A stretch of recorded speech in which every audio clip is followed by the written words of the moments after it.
తూర్పు గోదావరి జిల్లా నల్లజర్ల మండలంలో ఆశా వర్కర్లు ఆందోళన చేపట్టారు. స్థానిక ఏఎన్ఎం దుర్గాదేవి ఆశా వర్కర్లను వేధింపులు గురి చేస్తున్నారని ఆరోపిస్తూ పోతవరం పీహెచ్సీ కేంద్రం వద్ద ధర్నాకు దిగారు. ఏఎన్ఎం దుర్గాదేవి వెంటనే చర్యలు తీసుకోవాలని, లేదంటే సమ్మె మరింత ఉధృతం చేస్తామని ఆశా వర్కర్లు హెచ్చరించారు. 2 నెలలుగా ఆశా వర్కర్లు తమ యొక్క నిరసన తెలియజేస్తా ఉన్నారు.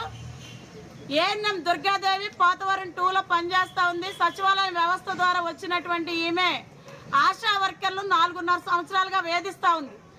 ఒకటి, ఆమె ఏ రోజు కూడా ఫీల్డ్లోకి వచ్చి పనిచేసిన పరిస్థితి లేదు.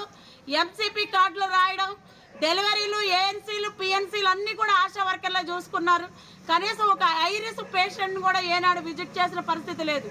ఈ రోజున వాళ్ళకి సంబంధం లేని పనులు మాతో ఎందుకు చేయిస్తున్నారని అడిగినటువంటి లక్ష్మి ఫోన్ని తీసుకుని ఏఎన్ఎం దుర్గాదేవి పగలగొట్టి 2 నెలల తర్వాత ఇచ్చింది.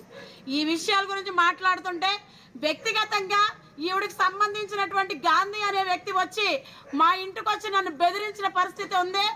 ఇప్పుడు వీళ్ళు చేస్తున్న విషయాల్లో పర్సనల్ విషయాలు ముందుకు తీసుకొచ్చి వర్కర్లు వేధిస్తూ ఉంది.